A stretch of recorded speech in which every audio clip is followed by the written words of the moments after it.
संस्थापकाय च धर्मस्य सर्वधर्मस्वरूपिणे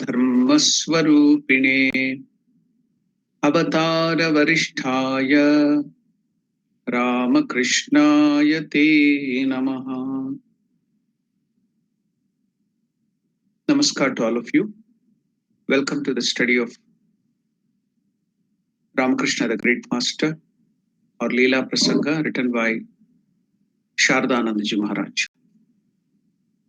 Last time, in the introduction, we had thought of reading that question again because the answer to that question was very important and also a little tough to understand.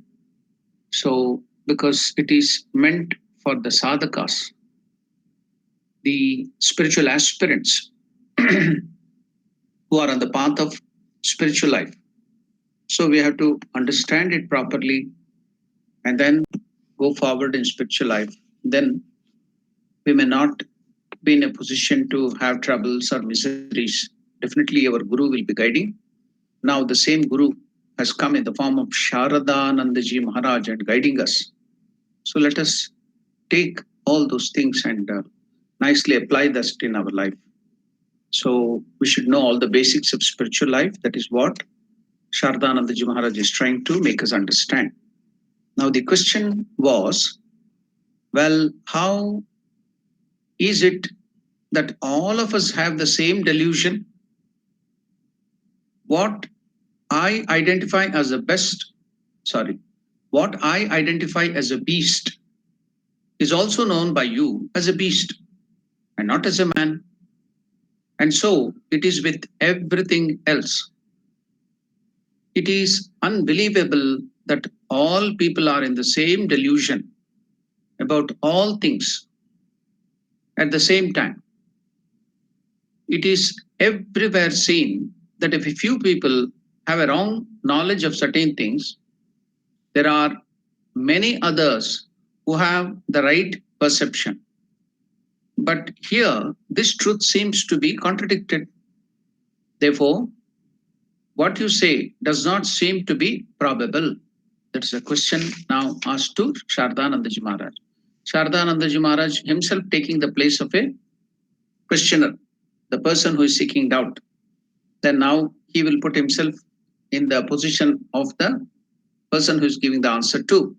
Now asking the same question, which might arise in our mind very intelligently.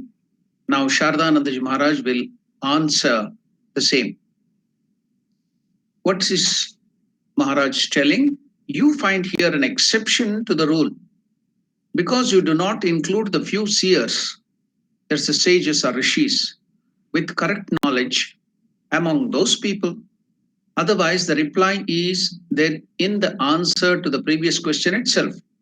Otherwise, the reply is there in the answer to the previous question itself.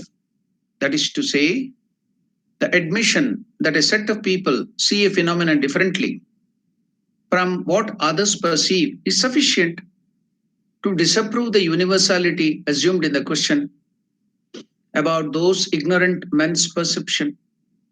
Further, in reply to your question, how all people are under the same delusion, the scriptures say, in the limitless infinite cosmic mind, the universe has arisen by way of ideation.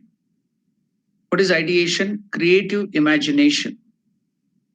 And as the individual minds of yours, of mine, and of all people form parts of and are comprised in that cosmic mind in the same way. That is why we cannot, by our individual effort, see a beast as anything else. It is for the same reason that while one of us attains right knowledge and becomes free from that delusion, all others will continue in it as before. For that one, the illumined seer, goes out of that universal spell of delusion by realizing his identity with or sharing the knowledge of that cosmic mind or divine person himself. while the others continue in the same state of delusion. To grasp this idea, one more point about the cosmic mind of the divine person has to be understood. Although the universe arises in the all pervading mind of the omnipresent person by ideation, he does not get entangled in the bondage of ignorance. Unlike us, centers of consciousness involved in it, for he, the all knowing person, sees the non dual reality of Brahman interpenetrating the ideation, both within and without the universe, born of ignorance. It is because we cannot do so that our case is different. And the illumined sage, unlike ourselves, is one who gets the knowledge or insight of the all knowing divine person through identification in being or consciousness with him. He therefore becomes free from the illusion of cosmic ignorance to which we all are subject to. The Master has further elucidated the nature of the unaffectedness of the divine person in the following saying: a snake has poison in its mouth. It takes its food daily through it. Still, it remains unaffected by the poison. It will not die. But anyone whom it bites meets with instantaneous death. Therefore, from the standpoint of the scriptures, it is seen that the universe, which is an idea in the universal mind, is in a way an ideation of our minds also. For our limited individual minds have an eternal, inseparable relation with the aggregate universal mind, like that between the limbs and the body. Again, it cannot be said that there was a time when the aforesaid ideation was not in existence in the universal mind and that it came into existence afterwards. For two categories, name and form, or space and time, without which there could be no diversity, are included in the idea of the universe. Or, in other words, they have an eternal and inseparable coherence with the said idea. By a little calm thinking, the reader will be able to understand it and know why the Vedas and other scriptures teach that Prakriti or Maya, the ultimate material of creation, is beginningless and beyond time. If the universe is an idea of the mind, and if that idea is not within what we understand by time, it comes to this, that simultaneously with the idea of time, the idea of the universe too exists in the cosmic mind. The support of that idea, as our limited individual mind have been experiencing that idea, that is the universe of an infinitely long time, we have a firm belief in the real existence of the universe. And having been debarred from the immediate knowledge of the reality of the non-dual Brahman, that is God, infinite God, for a long time, we do not recognize that the universe is a mere idea and are unable to detect our error. For, as has been already stated, it is only by a comparison with real things and states that we can detect external and internal errors. I think today, after reading it, we might have got a little better understanding.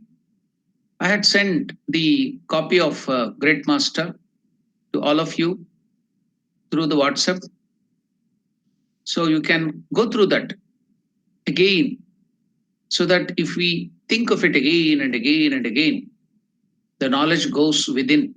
So many times we come to the class unprepared without reading. The way of education our learning is first we have to read ourselves, try to understand it a little, then hear. Then after that, again, we have to go back and read it again, just like Manana chewing the cud. So go back again, read, think of that. Then the knowledge becomes deeper. You will never forget in your life. That is a way to enhance our memory. These are all very good things. So we have to follow this method by which it goes deeper into our heart and we can start practicing it in our life. So it's wonderfully explained. You can read it again, you will enjoy it. If you have any doubt about that, you can ask after the class. Now it is clear that our conception, experience, etc., of the universe have assumed their present form as the result of our habits accumulated over an almost infinitely long time. So, if we want to have the right knowledge of the universe, we shall have to be acquainted with the entity beyond name and form, time and space, mind and intellect, and all other things comprised in the universe.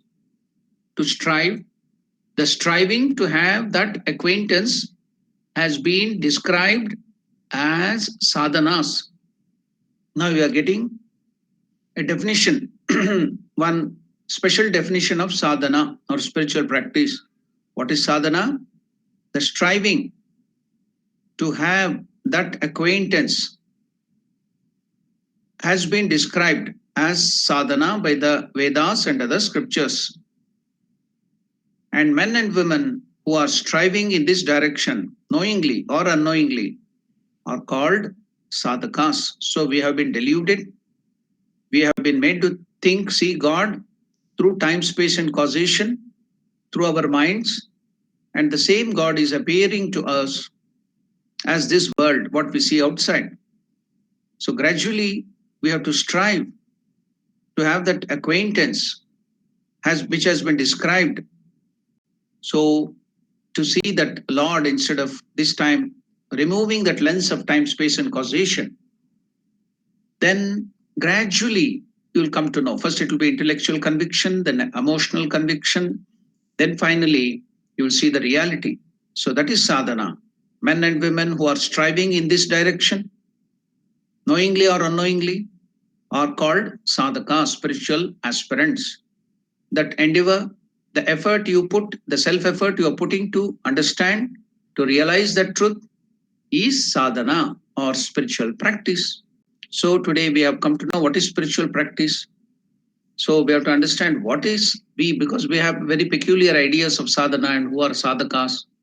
So now we have got a clear view. But now here, Shardanandaji Maharaj has used the terms time, space, and causation. Okay, the causation has not been given here, but we have to, with the time and space, we get the causation too. So let us understand what is time. Then if we have that idea, then we will be in a better position to go forward. What is time? Now imagine you see the clock. There is the hour needle and then the minute needle and the second needle. So through that we come to understand time. The other, in olden days when the clock was not there, we used to have the hourglass. Then even when the hourglass was not there, maybe time immemorial, long back, it was the difference in the movement of the moon and the apparent movement of the sun. Though sun doesn't move, earth is moving around the sun, it looks as if sun is rising and setting. So these two events. So what is time? Time is the gap between two events. Whether it may be the movement of moon or as we think the movement of sun. Though sun has its own movement in its own orbit, but what we see as sunrise and sunset is not due to the movement of the sun, but due to the revolution and rotation. The revolution and the rotation. So the rotation causes the day and night, as if sun is rising and setting, and the revolution going around the sun, it causes the different weather.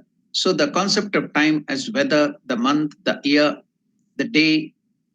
Now, still, if you want to become more precise about the time, what are the other events which we are seeing? The movement of the hour needle in the clock and the movement of the minute needle and the second needle. So those two events occurring, the second needle will be moving constantly in the clock.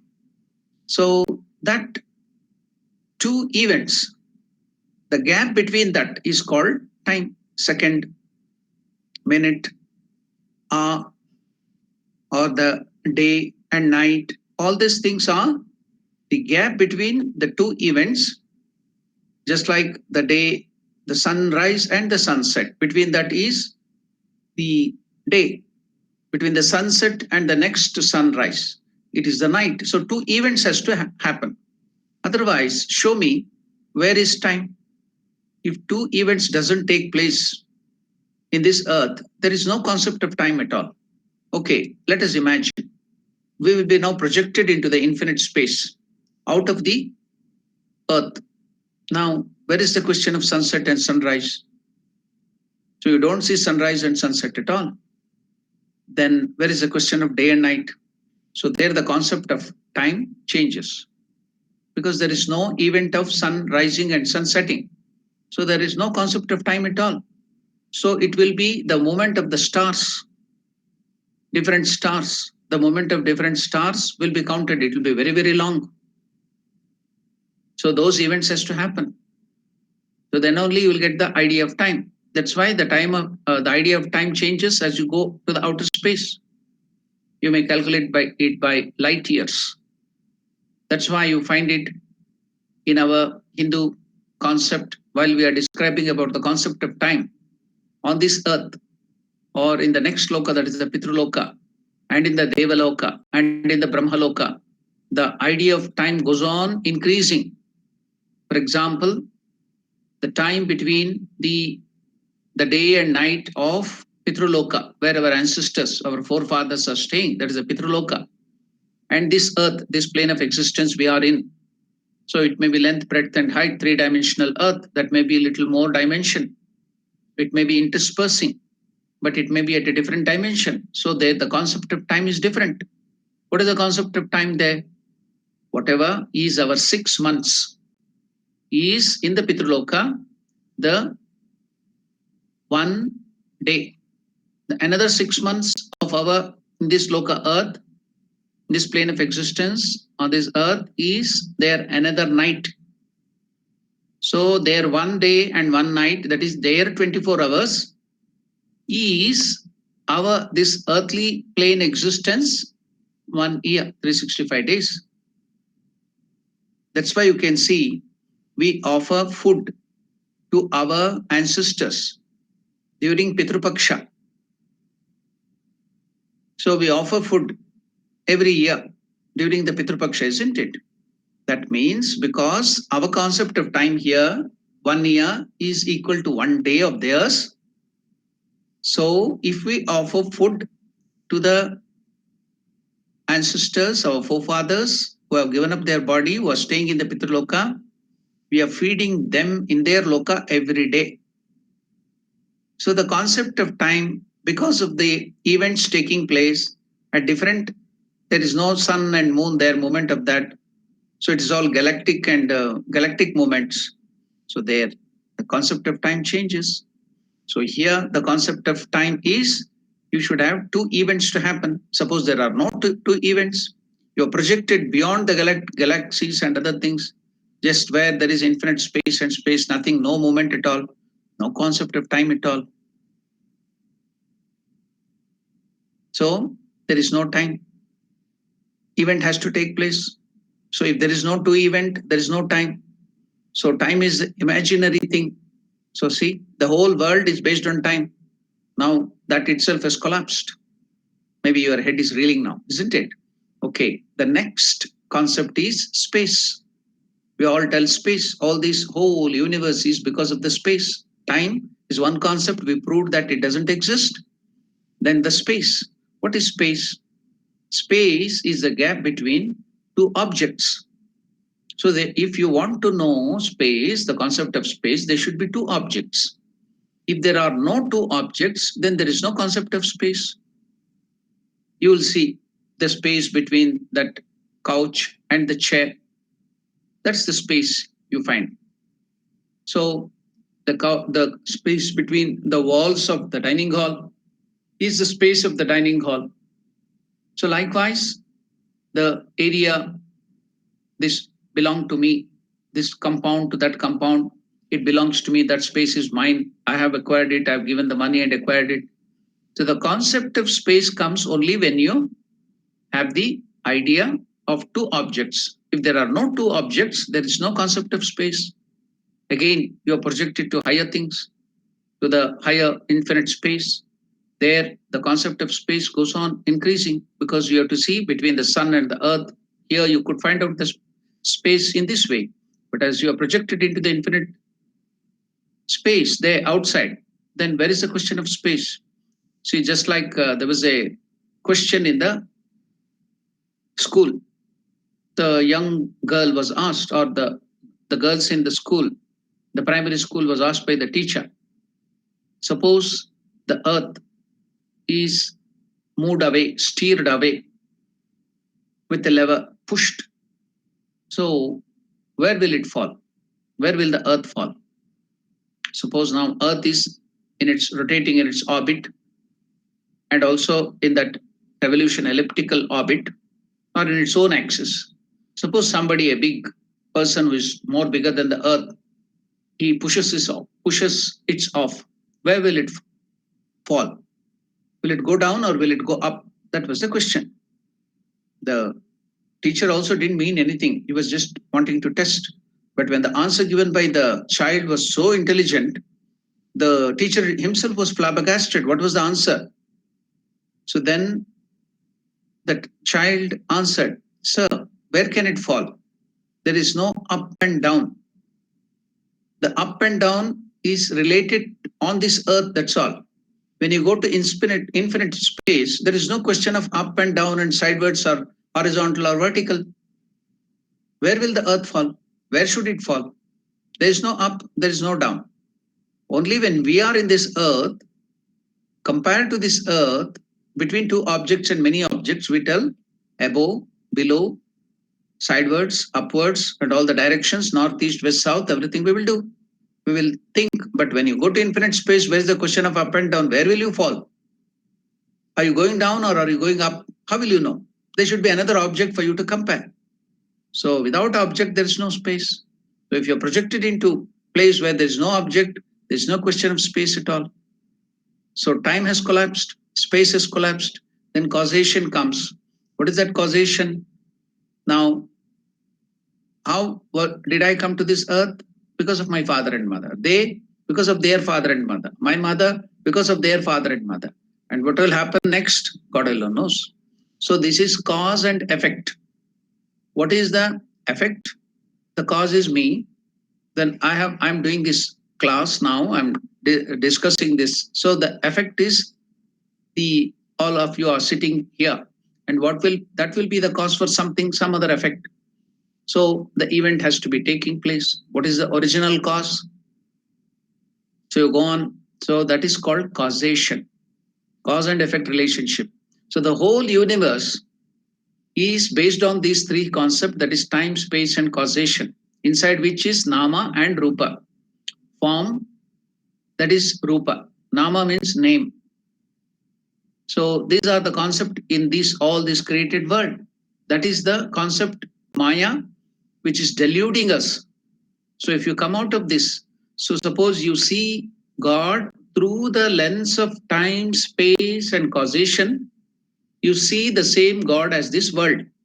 You remove the lens of time, space, and causation from your eyes, then you see the same world as God. So that is the concept here. I've just tried to explain it. Let me not confuse you more. Now let us go to the original discussion on the life of Sri Ramakrishna. Now we were going through the introduction to the sadhaka and sadhana. That is the spiritual sadhaka, that is the spiritual aspirant, and sadhana is spiritual practices. So in that introduction to the divine incarnation as sadhaka, we were discussing about this chapter. Now we will go to the proper life of Sri Ramakrishna. Now where Ramakrishna has taken up the puja of Mother Kali. Ram Kumar, his elder brother, passed away. Now he's doing puja intensely.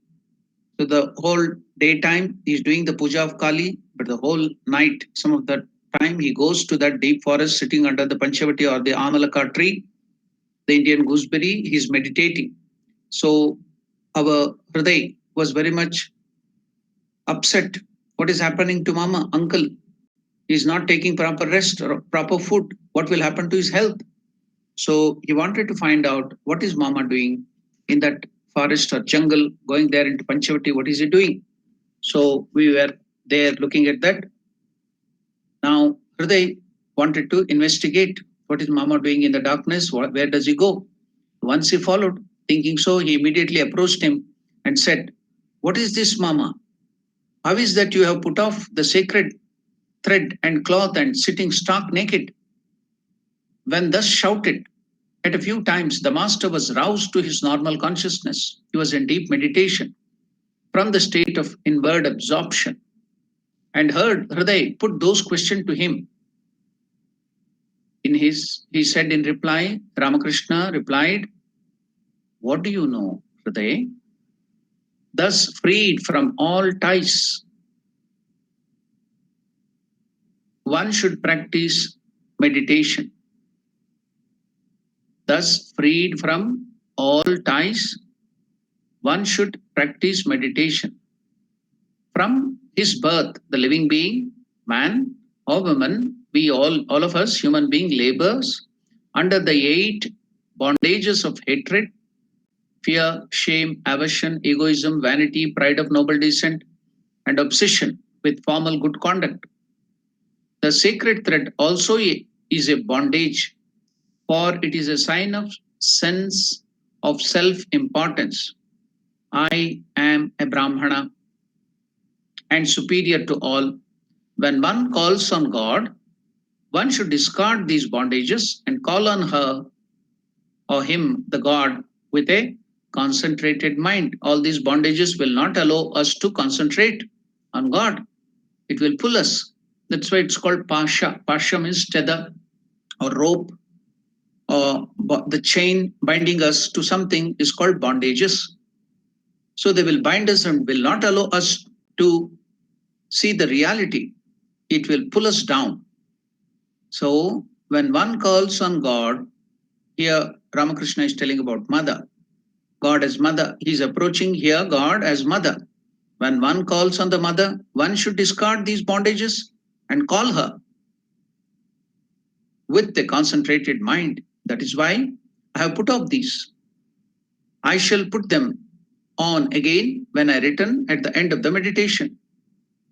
Hriday was aghast to hear these words, which seemed so unfamiliar to him, and unable to say anything in reply, left the place. A little while previously, he had thought that he could convince his uncle of his mistake in various ways and scold him. But what happened was just the contrary. He himself had to be satisfied with the answer of Sri Ramakrishna, and he had to go away from there. So now, I told you last time, we will make a little deeper study because it is helpful for our sadhana as to what is this Ashta Pashas or 8 bondages. I just given the English 8 version of that. Now we shall go into the deeper thing and find out the Sanskrit name for that, and also the meaning, and what is the inner meaning. How is it binding us? So the answer is given in Durga Saptashati or Chandi. So we shall find out all those things. Now we'll make a detailed study of what is Ashtapasha. Otherwise, as such, if we tell these figures of speech of Ashtapasha and all those things, may not be interested. When it comes to the life of Sri Ramakrishna, when Ramakrishna himself is mentioning that these Ashtapashas are binding us and are not allowing us to go towards God, we should understand them and get released. We have to cut off these bondages. How are we to cut? Who helps us to cut? All those things we'll find out now. Okay. Now let us enter into this subject of Ashtapasha. which is binding us, not allowing us to go to realize God, the reality. Let us see into it. Now, let us be concentrated and focus it and then understand it. Okay. As per the scriptures, that is the Tantra philosophy. Tantras, the Tantra philosophy, there are 8 bondages, chains, which binds the soul to the Maya. There are 8 chains or bondages which binds the soul to the Maya. Just like when we have to tie a donkey to the post or a tree. How do we tie it? With a rope, with a tether, or with a chain. We will put that. Suppose in olden days, when there was this slave trade, how would they bind the slaves? They were all human beings like us, but how would they bind them? Their legs would be chained. So they used to bind them. The bondage was the chain. Likewise, the animals, the beast of burdens, they are bound by the rope or chains. So they cannot escape, they cannot have freedom. They are called bondages. So now, what are the bondages? What are the 8 ropes or chains which are binding us to this world, to the wrong understanding, to the ignorance? So, as per Tantra philosophy, there are 8 bondages, chains, which binds the soul, that is the Jivatman, we people, the souls, to Maya, to ignorance, to avidya. These bondages are the Sanskrit word. Last time it was just English word. Now I'll give you the Sanskrit word. And also because most of the Indians can understand those better when you hear the Sanskrit word or the Hindi word or their mother tongue, in their mother tongue. Most of this will be in the mother tongue. It will be hidden in different languages too. So when you tell in the Indian languages, it will be better understood. So what are those 8 bondages given in our scriptures? The bondages are Ghrina is the first bondage. Ghrina. So what is this Ghrina? I told you last time it is hatred, hate. Grida is the original word and hatred. What is the second bondage? Lajja, shame. Trying to hide yourself. So shame, lajja. What is the third bondage? Bhaya. What is bhaya? Fear. So Vivekananda used to always tell, be fearless, be fearless. Vedanta gives us the message always. It falls on us just like a bombshell. Be fearless. Abhihi, abhihi, no bhaya. Give up the bhaya. So that one, the third bondage is bhaya, fear. What is the fourth bondage? Shanka, shanka. Fourth bondage is shanka. What is the shanka? Doubt. Doubting Thomas. So always doubting everything. Whatever, whoever tells anything, you just go on doubting. You don't have shraddha. Opposite of shraddha is shanka, doubt. Doubting everything. So that is called shanka, doubt. What is the fifth bondage? Jugupsa. The fifth bondage is jigupsa. What is this jugupsa? Censure, reproach, aversion. Jugupsa means in Sanskrit, jugupsa, censure, reproach, aversion. What is the sixth bondage? Kula. Kula. I belong to this kula. I belong to this caste. I belong to this family. Then the seventh bondage is jati, creed. The seventh bondage is jati, creed. The eighth bondage is Sheela, modesty, good behavior. Sheela is the eighth bondage, modesty. So now we have come to know all the 8 bondages in Sanskrit and also their English meaning. I will again mention all of them, 8. They're just the Sanskrit terms. What is the first one? First bondage, Ghrina. Second is Lajja. Third is Bhaya. Fourth is Shankha. Fifth is Jugupsa. Sixth is Kula. Seventh is Jati. Eighth is Sheela.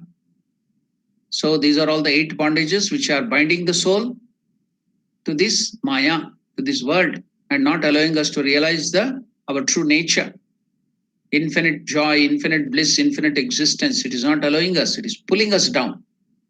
So let us make a detailed study, because time is too short. I will just take up one or two, and then maybe in the next class we'll make detailed study of the next aspect of it. Okay? Any consciousness that is a living being, any consciousness which is bound by these 8 bondages is called jiva, individual soul. What is the definition of a jiva? Any consciousness which is bound by these 8 bondages is called jiva. So today you came to know what is a jiva, individual soul. And the consciousness which is free from all these chains or bondages is called Shiva, Sada Shiva. Consciousness, we beings, when we cut all our bondages and become free from all the bondages, the 8 chain, then that Jiva itself is called Shiva, Sada Shiva. What is the English term? Just like that, the term for Jiva is individual soul. It's universal consciousness, free soul, God. So when you cut all the bondages, you yourself will become Shiva, God. That is universal consciousness, Sada Shiva. What a wonderful definition, isn't it? When we are bound, when the consciousness is bound by the 8 bondages, it is called Jiva, individual soul. And when the consciousness which is free from all these chains, bondages, are called Sada Shiva, universal consciousness, free soul, God. So remove all your bondages, you become God yourself. You become a part of God. You become God yourself. Have all these bondages, you'll be a Jiva, all sufferings and miseries and crying and always worrying, always fearing your life. What will this coronavirus do to me? How will I die? Where will my body be thrown? Will they allow me to do all that Shraddha ceremony? So it will be so much of constant fear. But once you remove this bondage, you become Shiva yourself, Sada Shiva. So these bondages, all these Ashtapashas are dragging us down to have this fear, misery, suffering, and everything. So cut off those bondages. You know, Swami Vivekananda has written the song, Arati song, evening Arati song of Sri Ramakrishna, where the name of Ramakrishna is not mentioned at all. The whole of the song, go and see while singing. Is the name of Ramakrishna mentioned in that evening Arati? No. What is the first line? Khandana, Bhavabandhana, Jagavandana. So for us, this is enough. Khandana, Bhavabandhana. Khandana means cut asunder, cut it. Khandana, Bhavabandhana. These bondages which are binding us to this world. So that is what Vivekananda is telling. Who is doing that? Ramakrishna. So the cutter of the bondage, who is that? Jagavandana. The whole universe is praising him. Khandana, Bhavabandhana, Jagavandana, Vandito Mai. We are all praising you, O Lord. That is the approach to Ramakrishna, or the universal God who has been liberated, who has cut off all the bonds and become Shiva, Sada Shiva. So Khandana means cutting off all the bondages.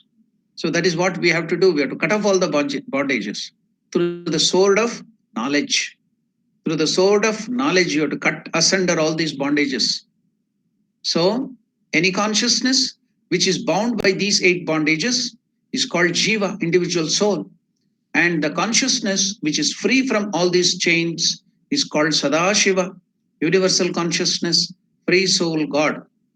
Okay, now we will enter into Durga Saptashati or Chandi or Devi Bhagavatam in the chapter 8, 8th chapter of Durga Saptashati, when the demons, who is that demon? Chanda and Munda, were killed by Divine Mother. So, do you know what the name was given to mother when she killed Chanda and Munda? Divine Mother got the name Chamundi. Why? Because she killed these demons, Chanda and Munda. That's why she gets the name Chamundi. If you go to India, in Karnataka, there is a place, a city, town, very beautiful town called Mysore. So there is Chamundi Hills. Above that, we have this temple for this mother, Divine Mother. There, the Divine Mother is called as Chamundeshwari or Chamundi because she killed Chanda and Munda. So the belief is that Mysuru comes from the name Mahishuru. Mahishasura was ruling that place, he was a king. So Divine Mother killed him, Mahishasura, and that big body is that big hillock or that mountain or hill, that Chamundi hill is the big body of that Mahishasura. It was killed by Divine Mother and she's sitting there in the form of the temple there. Even the image of Mahishasura is also there on that temple. So that is the place where Divine Mother appeared as Mother Durga and killed Mahishasura. And when she killed, in that process of war, when she killed this Chanda Munda, she got the name Chamundi, Chamundeshwari. So that is a place. Mysuru gets from the word Mahishuru. That is the place where Divine Mother killed. That was the capital of Mahishasura and it was killed. Okay, now let us go into our subject. When after killing this Chanda and Munda, now the demon king Shumbha, the demon king, becomes very angry and ordered his army to start attacking Divine Mother. He cries out, "Oh demons, I order all armies of Asuras along with 86 Udaidhas." So what is this 86 Udyadhas? We all know about Ayudhas. But here 86 Udyadhas. So I order, Shumba is giving the order, he is the king of the demons, he is ordering all armies of Asuras along with 86 Udyadhas, 84 Kambus, 50 Kotiviryas, 100 Dhumras, then Kalakas, Dauhrids, Mauryas, and Kalkeyas, demon. All these were different groups of demons. Just like we have regiments, they were all different groups of demon army. So the Shumba is telling all these armies, the numbering also is given. The last one is Kalkeyas. These are all different groups of regiments in the demons to march for war against that goddess who is fighting. Here, Durga Saptashati reveals a great secret of Tantras and that of the universe and Maya. You have to mind it, you have to focus your mind now. Here, Durga Saptashati reveals a great secret of Tantras and that of universe and Maya. Demon Shumbha represent our ego. The demon, the king of the demon, Shumbha, represent our ego. He names 8 types of demons. You heard all the 8 types of demons? I told you 86 Udyadas, 84 Kambus, 50 Kotiviryas, 100 Dhomras, Kalakas, Dauhrids, Mauryas, and Kalkeyas. So 8 different regiment of the demons, the Asuras. So yeah, Shumbha, who represents our ego, he names 8 types of demons to win over good. What is that win over good? That is Divine Mother, Durga. These 8 types of demons, in fact, signifies the Ashtapashas, 8 bondages in our body and mind complex. So the Durga Saptashati mentions that these 8 groups of demons or asuras, they represent the 8 bondages. What does that king of asura or demons, Shumba, represent? Our ego. These 8 types of demon, in fact, signifies the Ashtapashas, which binds a person to Maya, ignorance, darkness. These 8, that is the bad qualities, These 8 bondages have been reflected as 8 demons types in Saptashati or Chandi. And when Jiva invokes Mother, Divine Mother Shakti or Durga or Kali, she fights these demons in us. When you invoke Divine Mother, when you pray to Divine Mother, when you chant the Durga Saptashati and invoke surrender to Divine Mother, when you invoke her, she fights the Divine Mother, which is representing good, all that is good. She fights these demons in us and breaks the bondages created by these asuras, the asuric, the demoniacal nature in our mind, in our heart. So these are the bondages, the demoniacal nature. So created by the asuras and makes us free, makes us Sadashiva. The Jiva, all this demoniacal nature will be cut asunder, removed, killed by the Divine Mother who represents good, and then we will become Sadashiva. The chief demon Shumbha, depicting our ego, is dependent on 8 demons to win the war over good, and he would cease to be powerful when his army is killed.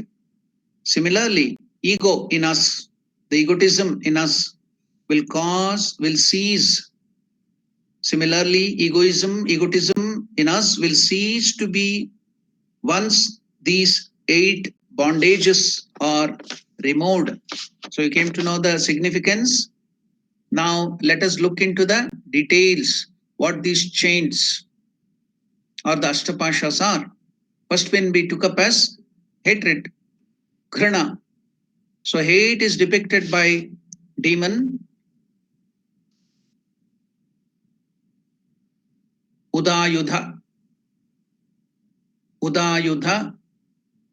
Hate is depicted by demon Udayudha, that group of them. When Shumbha says 86 Udayudhas, be ready to fight that Durga, it tells us about the 86 type of hatred we have. We have 86 different type of hatreds. We hate this world, the people and the things in 86 different ways.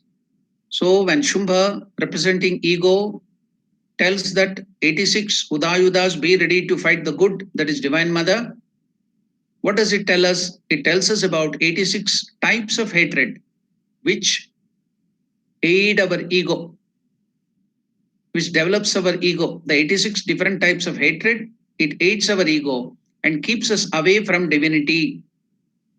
This 86 different types of hatred, it aids our ego and keeps us away from divinity. Hatred is a double-edged sword. It not only forces us not to love someone. Hatred is a double-edged sword.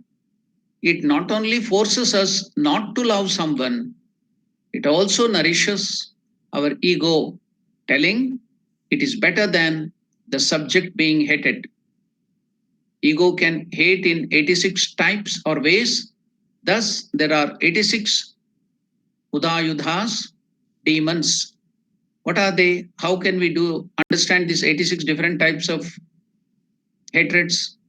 10 organs. What are they? We have 10 organs, the Karmendriya and the Gnanendriya.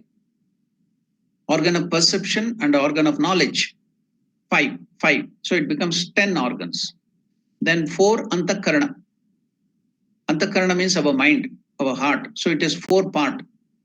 Chitta, Manas, Buddhi, Ahankara. So these are the 4 Antakarana, our internal organ. So these 14, total 10 organs and 4 Antakarana, these became 14, generates hate towards 4 types of living beings. So in this world, there are 4 types of living beings. What are they? The trees, reptiles and insects will come under one, animals and human beings. These are the 4 different groups of living beings. So these 14 organs, the 10 organ plus 4 Antakarana, they generates hate towards 4 types of living beings. Thus, ego has 56 types of hatred in waking state. In dream state, 10 organs are missing because when you go to dream, your organs will be not functioning. So 10 organs are missing, hence 4 antakarana only, the mind, generates this hate for 4 types of living beings. And in dreamless state, ego hates 10 organs, there will be nothing. So it will start hating ego, hating the 10 organs at 4 antakaranas. So thus all total makes 86 types of hatred. These demons keep the ego satisfied and powerful. Mother Shakti, the divine mother, Durga or Kali, whatever you may call, when evoked, kills these 86 hatred and frees our ego from one bondage called hatred. So we discussed about one Pasha. That itself took us so much of time. We went deep into Durga Saptashati and we did it. Now I will take up the same thing, the Lajja and Bhaya and so many other things are there. I discussed only about hatred today, only one Ashtapasha. We went into the very details. So, like that, we will take up the other 8 bondages, understand that so that we can remove. Otherwise, if we don't know how the enemy is, the internal enemy is inside. At least if you see them, if he puts a board, a headboard that I'm your enemy and comes to attack, we can understand. But he is lurking inside, within our mind, within our heart, within ourselves. And he doesn't show off as enemy. He shows off as if he's our friend or well-wisher. So how can we identify him?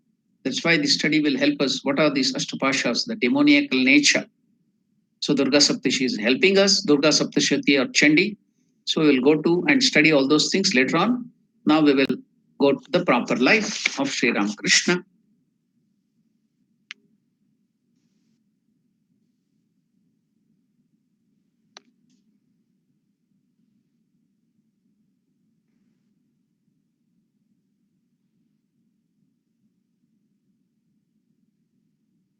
Now, it is good to state here one fact in connection with the event mentioned above.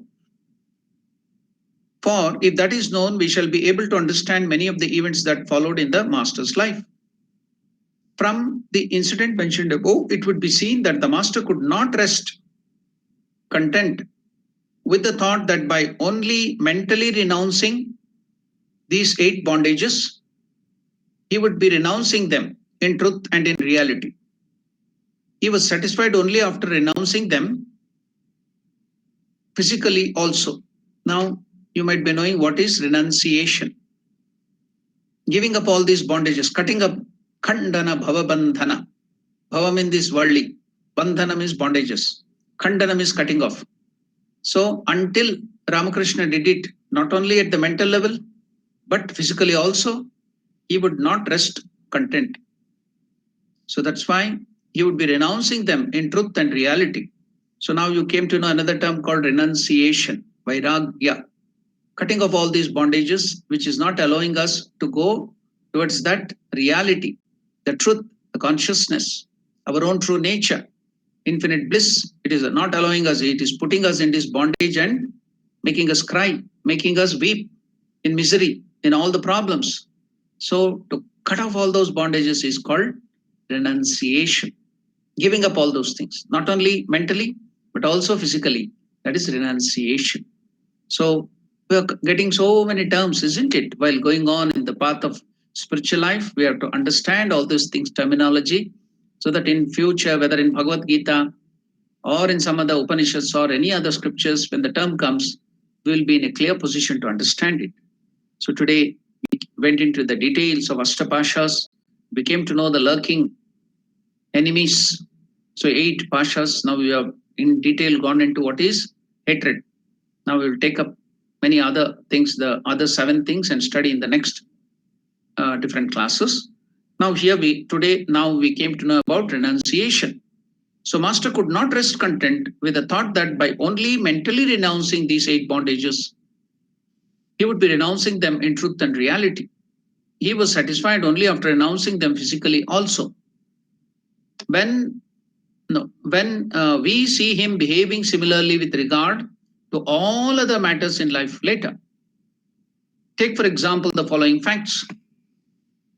In order to destroy the vanity of born of noble descent and to acquire true humility thereby, he cleaned very carefully with his hands places which are absolutely shunned as unclean by others. Now, people make the differentiation telling that he's from the low caste, he's from the high caste, he's uneducated, he's very poor, he's beggar, and we keep him away. We do that discrimination based on color, creed, and so many other things.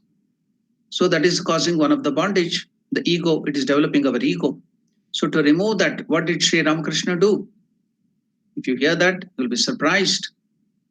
So Ramakrishna, over the period of 12 years, he had done that spiritual sadhanas or spiritual practices. He would be sitting in one place in Panchavati for a long time, not taking food, no sleep for 6 years. He lost the power of closing his eyes because he didn't have sleep at all for 6 years. He didn't sleep for 6 years. He was constantly for 6 months in Nirvikalpa Samadhi, deep Samadhi. So for 12 long years, he did these sadhanas intensely at that time because he doesn't have any time to take care of his hair, oil it, and then all the cutting of the hair into so nice, so this thing, putting the gel and making it beautiful. So making it stand up or do whatever you want with the hair, he didn't have time. No time to take bath, no time to clean it or comb it or put some anything special thing to shine and do something. So it started getting matted hair. So now many people, they start putting the mats in that way and thinking that we are great yogis. So the yogis, they become yogis by the internal control of the senses and the mind, not by just putting on the external matted hairs.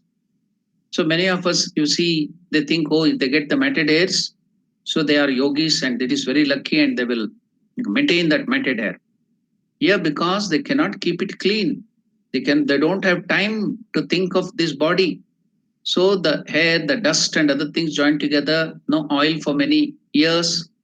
So it will start getting matted. That is the reason why that's why Shiva is having a lot of matted hair because he's sitting in meditation for thousands and thousands of years. So the hair is not cleaned or oiled or something like that. So the hairs get matted. That's why Shiva is having the matted locks. Not that he has willfully done that, put the matted locks himself and to show off. So many of us think that just by putting some matted hairs, we become like Shiva or we become like Ramakrishna. It's not so. We don't become yogi by just matted hairs or locks. It is the internal meditation. It's the control of the senses and meditating on that inner truth that is Parabrahma Swarupa constantly. That brings out this matted hair. So the matted hair itself is not everything. So just imitating the matted hair of Shiva, you don't become Shiva or you don't become a yogi. So important thing is the internal renunciation and meditating on God. That is more important. So Ramakrishna developed that matted hairs because 12 years he was doing sadhana and he was sitting one place, no food, nothing. One another sadhu came and saw this body of a great soul. It has to be preserved. Mother wants to do so many. He got that inspiration and he used to force the food into the mouth of Ramakrishna, beating on the head slowly with a wooden stick and on the back and making that food because the action of the peristalsis, the food going into the esophagus through the esophagus into the stomach and getting there, the digested or a catabolism, anabolism, and everything had stopped. So he used to force that food into the mouth of Ramakrishna, and that would go to the stomach and then get digested, and by that a little energy, and Ramakrishna's body was preserved. That sadhu used to stay there for many years, and he took care of the body of Sri Ramakrishna at that time.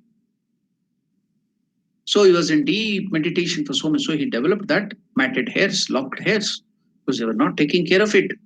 The many seeds from the plants and birds used to go and drop, and birds would go and sit on that because he's sitting in meditation, just like an inert object, and start picking seeds and other food from the hair of Ramakrishna while he was sitting in meditation. And many snakes and other poisonous things would flow on his body, would go on his body. But Ramakrishna was not aware. He was sitting for 6 years or 12 years in that state, just meditating on God, nothing else. So poisonous snake would go, nothing. He was not bothered. He was just thinking of God. Again, it is not botheration.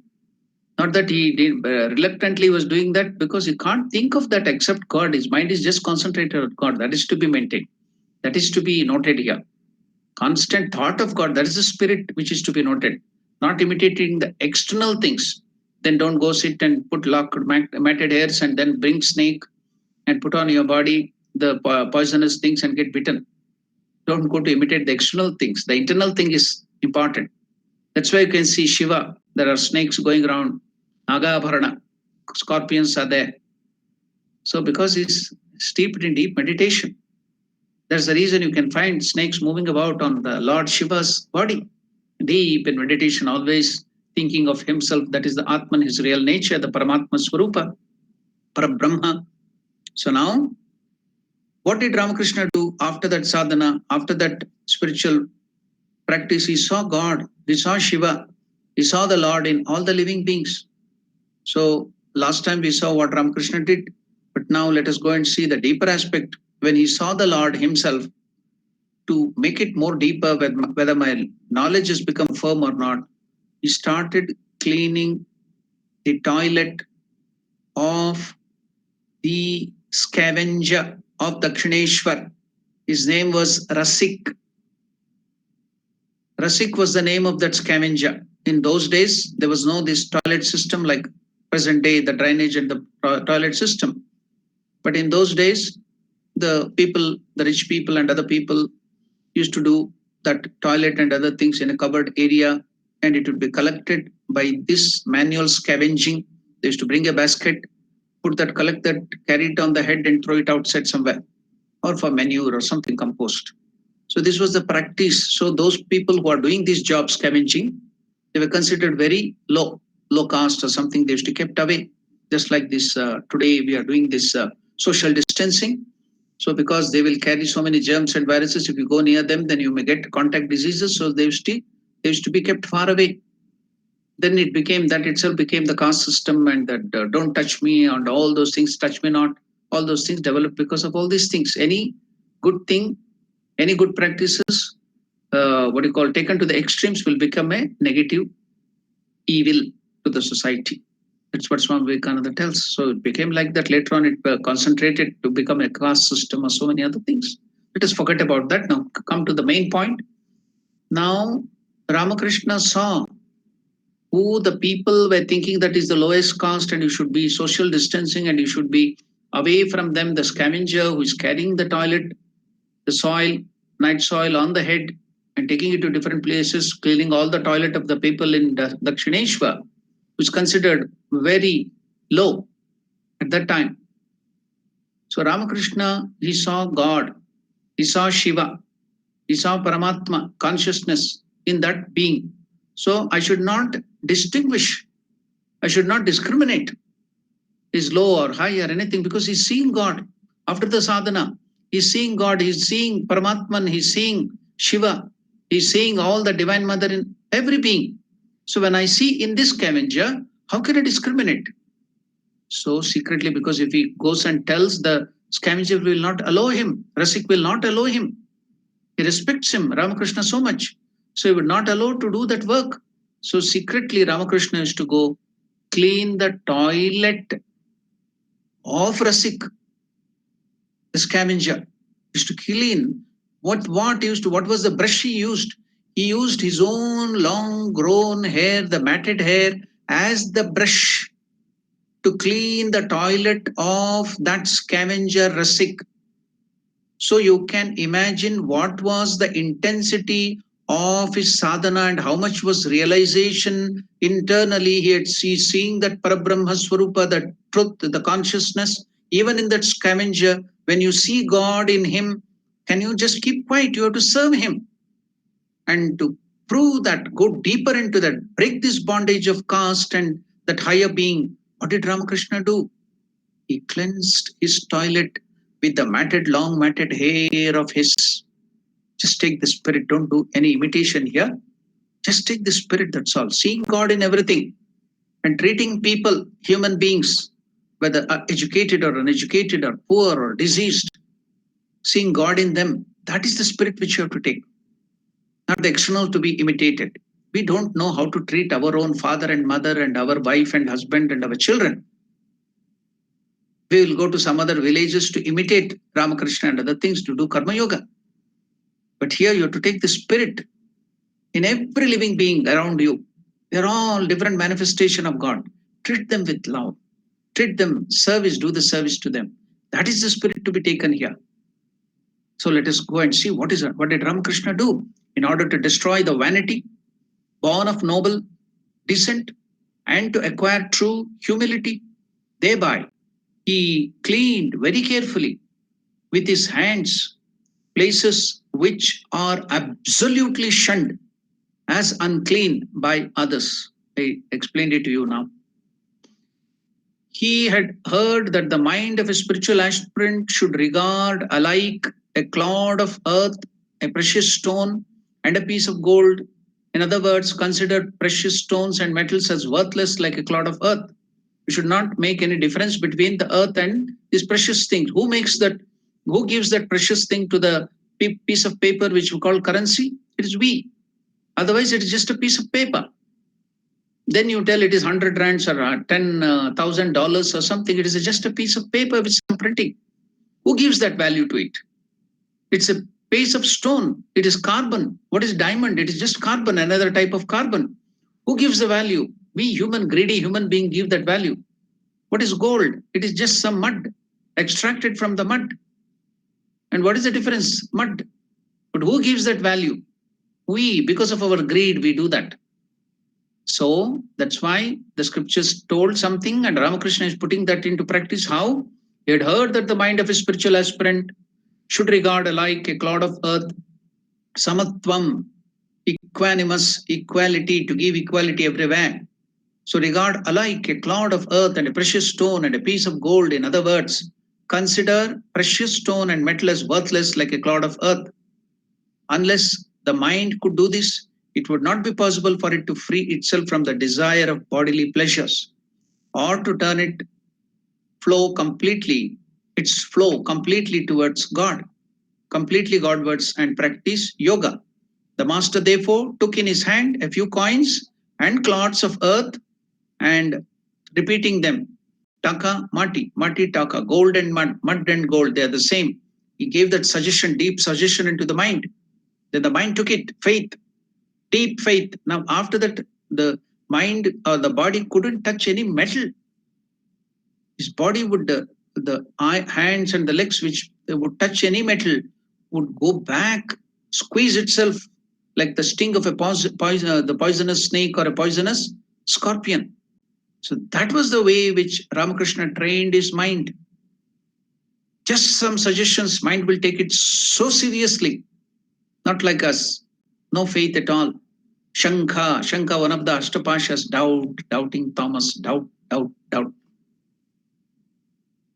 So, unless the mind could do this, it would not be possible for it to free itself from the desire for bodily pleasures or to turn its flow completely Godwards and practice yoga.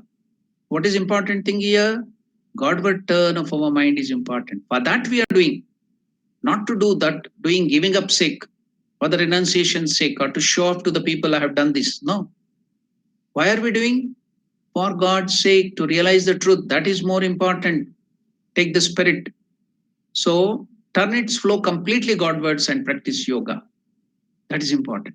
The master therefore took in his hand a few coins and clod of earth, gold and mud and gold, taka, mati, taka, and threw them into Ganga, repeating over and over again, rupee, earth, rupee, earth, rupee, taka, mati, taka, mati, taka. The mind took it. And never afterwards did it show any value to gold or difference between the high and low. Greed is gone. So in order to make firm his knowledge that Shiva, the Lord, Narayana or Madhava, Paramatma, Durga is in all jivas, in creatures, in all the living beings, he ate and put on his head as prasad a little of the leavings from the leaf plates of the poor people after they had been fed in the Kali temple. The low caste people, the beggars, were fed in one place. So he cleansed that place of their food leavings took it, carried on his head with great reverence because it is the prasada of Lord Narayana or Shiva himself. The living beings are the Lord himself. And also he put the juta, the leftover. See, while the poor people and the beggars are eating, they are the Swarupa of Narayana. So that so many food droppings will fall down. It is juta, touched by the tongue or the saliva. So it has fallen down in the plate, the leftover. That Ramakrishna, because God existed in them, took that as prasada. What is that prasada we eat? We offer it to God. Whatever God has eaten, the uchishta of God, we take that as prasada. Because Ramakrishna is seeing in them too the God Narayana. So he took the leftover of the plate eaten by the poor people, the low caste people, and it is prasad. So that is the intensity of sadhana, seeing God, no difference. The bondage of the high caste is cut asunder, khandana bhava bandhana. So afterwards he carried those leaves placed on his head to the bank of Ganga, took a broom and swept and washed the place clean with his own hands, karma yoga. What is the attitude you have to develop while doing karma yoga? This is the attitude, seeing God in all the living beings, serve them. So Ramakrishna is showing how to do karma yoga. What is the attitude you should have while you are doing karma yoga? Please note it. We are taking the name of karma yoga, we mention it everywhere. Any work done, we tell karma yoga, we are doing karma yoga. Is it karma yoga or karma roga? Roga means disease. See the attitude which has to be present in karma yoga. Ramakrishna is showing us seeing God in every living beings and serving is called karma yoga. He himself has shown it. So he felt happy to think that a little of the service of the God has been performed with the help of the mortal body of his. Many other similar events may be mentioned. It is seen in all these cases that he did not rest satisfied with mere mental renunciation of the obstacles on the path to the realization of God, but discarded them at first in their gross forms also. In other words, he kept his body and senses away from objects of temptation and compelled the former forcibly to act contrary to their natural inclinations. The objects of temptation, in the beginning, he kept it away so that it will not tempt his mind. For me, now important is God.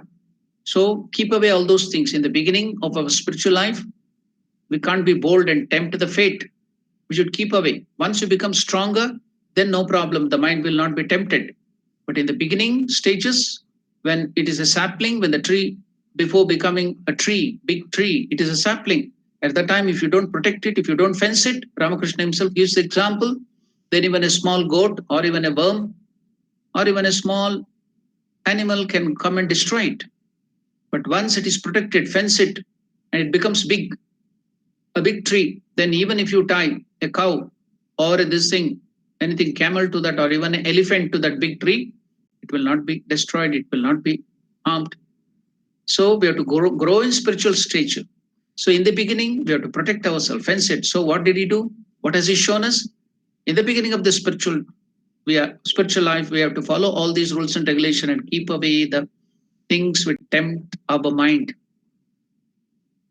Why? Because it will not allow us to go Godward. It will pull, these bondages will pull. So keep away all the temptations. Ramakrishna is following us and showing us in the beginning of our spiritual life, whatever is tempting, it is not allowing us to go to God, keep them away.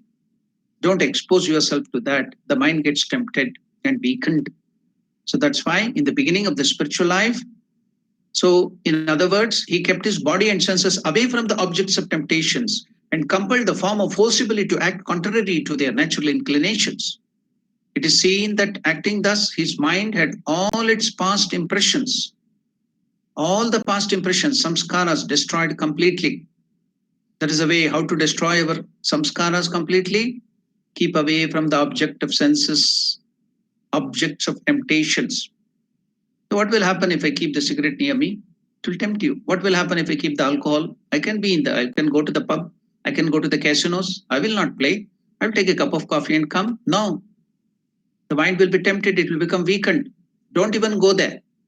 Don't even be near that. Don't keep those objects of senses and temptation even nearby. Don't allow such people to come even near you. It will tempt you. So, in the beginning of the spiritual life, you have to be careful. In other words, he kept his body and senses away from objects of temptation and compelled the farmer forcibly to act contrary to their natural inclination. It is seen that acting thus, his mind had all its past impression destroyed completely. The mind could thereafter grasp the new contrary inclinations so firmly that it could never go against them. It did not admit that the new ideas had properly been grasped and the contrary was given up till at least a little of the former had been converted into practice. Till at least a little of the former had been converted into practice with his body and senses. So when the faith becomes strong, when you practice all those things, then all that higher truth can be put into practice in your day-to-day life. So Vedanta is practical. Religion is practical. Seeing God in everybody and serving them. And giving up all those temptations, selfishness, ego, that is important. So put it into practice. Until you put it into practice, you are not really got religion in you. So convert it into practice with his body and senses. A little of the former had been converted into practice. So practice is very, very important. Make everything practical. Vedanta is practical. It is not just theory. Religion is realization. Swami Vivekananda tells, be good and do good is the summum bonum of all religion. Be good and do good. So wholly averse to giving up past impression, we think that there was no need for such actions on the part of the master. In the course of discussion, such actions of his, some have gone to the length of saying his actions such as cleaning dirty and abominable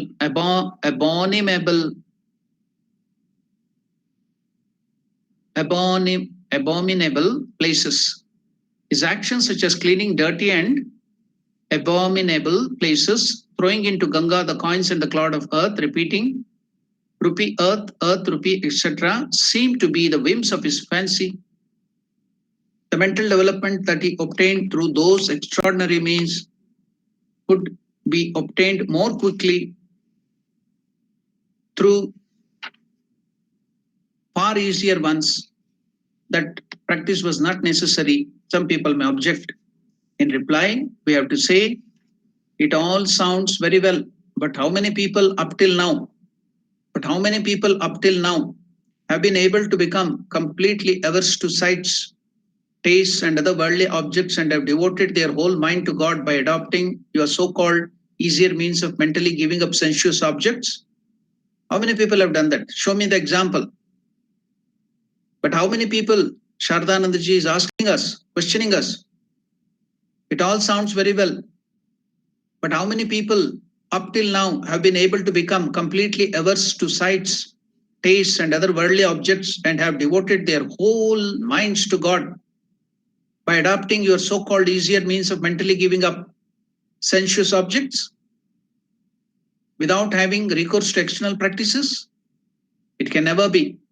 One cannot succeed in any great undertaking, let alone the realization of God, when one's mind has one idea and moves in a particular direction.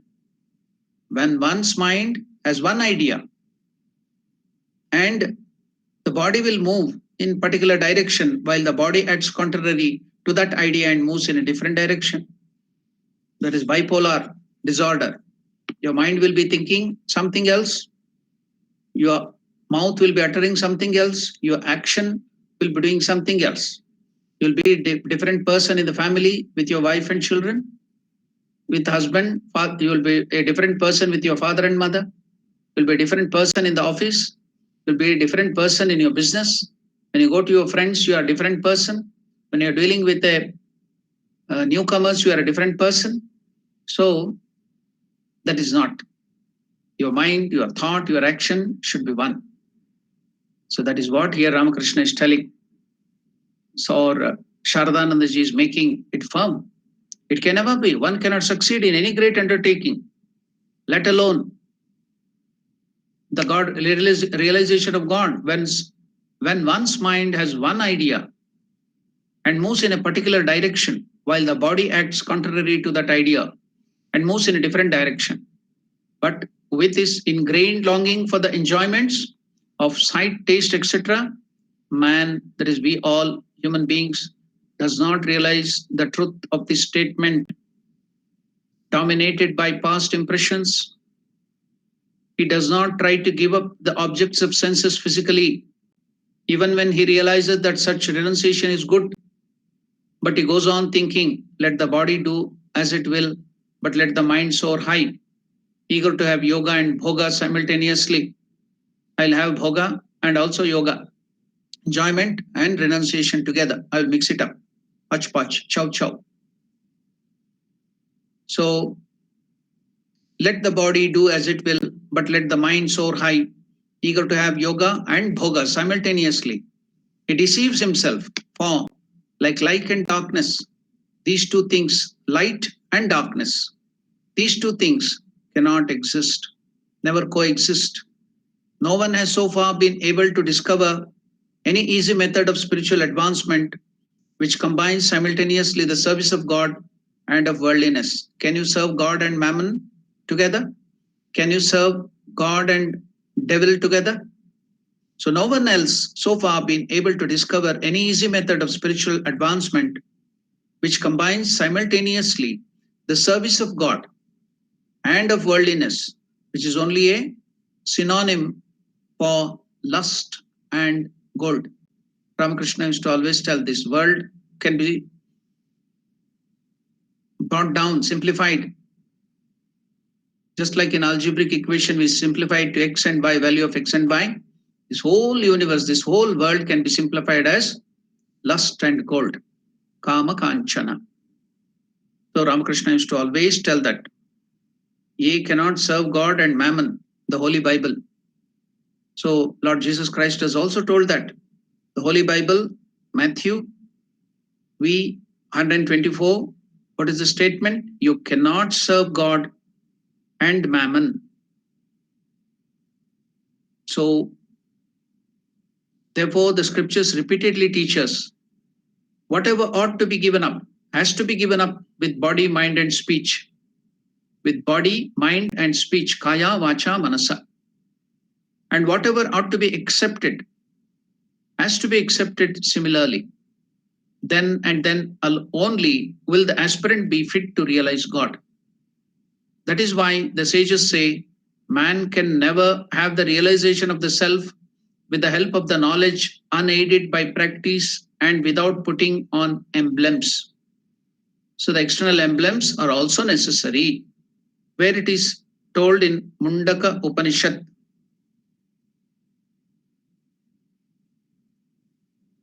What is that word used in the Mundaka Upanishad? Tapaso Vapya Lingat. Tapaso Vapya Lingat. So the external marks, external emblems are also necessary. So that is why the sages say man can never have the realization of the self with the help of knowledge, unaided by practice and without putting on emblems, which give rise to spiritual attitudes. It is also reasonable to believe that the human mind reaches the subtle state from the gross and the causal form from the subtle. It is also reasonable to believe that the human mind reaches the subtle state from the gross and the causal from the subtle. There is no other path to the realization of the supreme goal. Where is it told? In the Shweta Ashvatara Upanishad. There is no other path to realization of the supreme goal. What is that statement?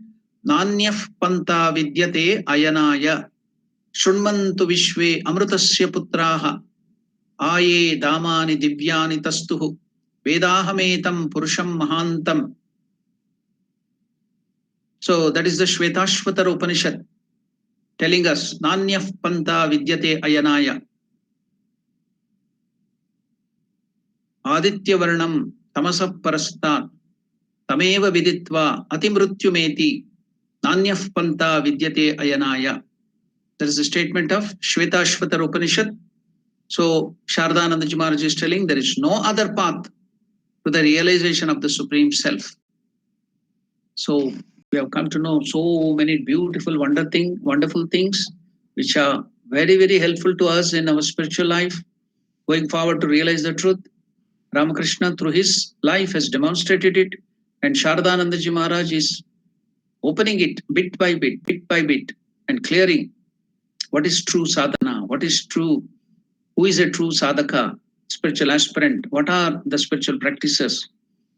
Everything we are getting it clearer and clearer as we study the life of Ramakrishna.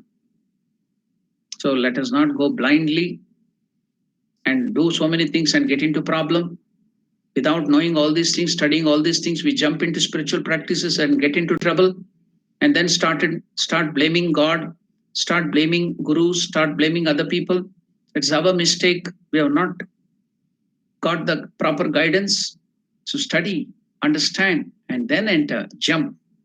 Then you will not be misled. That's why you need the help of the guru like Shardanandaji Maharaj, and the great Guru Maharaj himself. His life will be of much help for us. So many beautiful things we are coming to know. What is this Ashtapashas? How breaking that bondages, Khandana, Bhava Bandhana. Breaking all these bondages, how we will get liberation, how can you go to God, how can you realize the truth. All those wonderful things we are studying, and still there is a lot for us, miles to go before we sleep.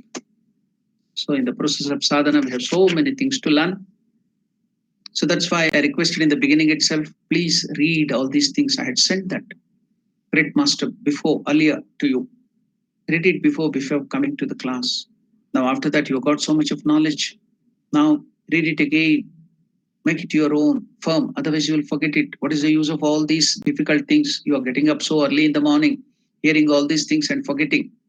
What is the use? Again, study it. Make it your own. Then start practicing it. Then automatically, when the knowledge becomes deeper and the faith becomes deeper, that will come out in the form of practice. Without your knowledge, then it will come out in the form of practice. So it's wonderful to hear all those things. And it is really joyful to practice all these things. So today, because of now almost it is 8 o'clock, we will stop our discussion. Anyhow, tomorrow we will continue the same discussion. And all are welcome to that. So I request you again, please read that beforehand and afterwards. Before coming, read what are we going to read today. Then after, again, read the same thing. Then meditate on that. You have to meditate on these things. So that will help us get this knowledge deeper and deeper. And we will become real spiritual aspirants. So we have learned about Karma Yoga, true Karma Yoga. How is Karma Yoga done? What is renunciation? So many beautiful things. Okay. Now it's the time for question and answer, and also doubts. If you have any doubts, if you have any questions, you are encouraged to ask.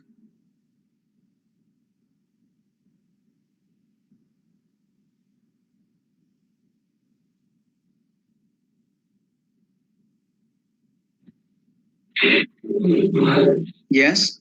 Pranams. Madhu, please tell.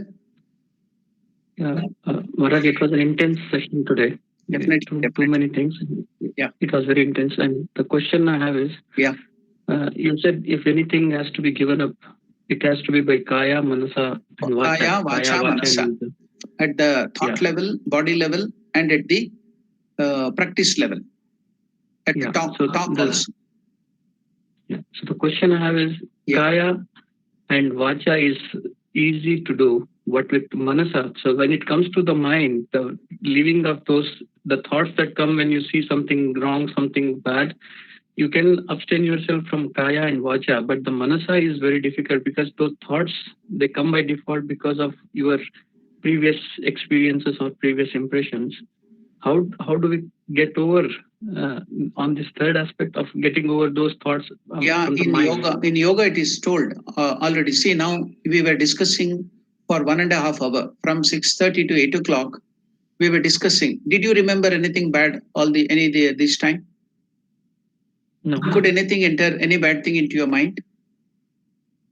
Because you are giving strong thoughts, powerful thoughts of God, isn't it? So for nearly 2 hours, even before we started preparing, half an hour before we got ready. So all the time, did you get any bad thoughts or any bad feelings? No, not at all, because we were preparing.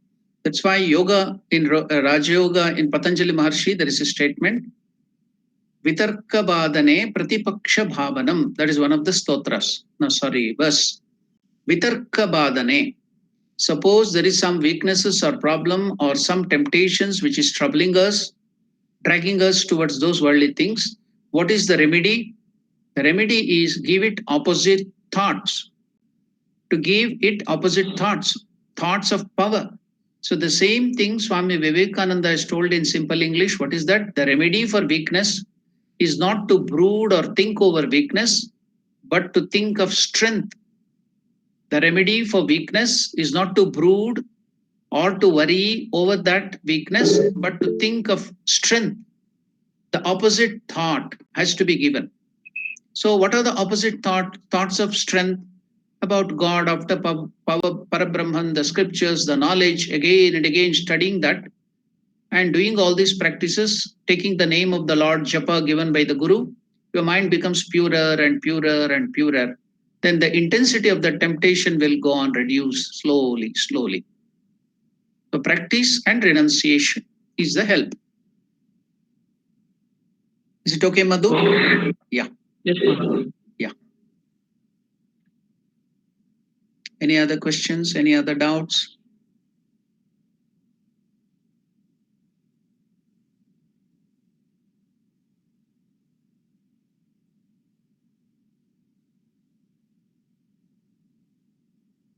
If you don't have any other question and doubt, I can conclude today's session with a prayer.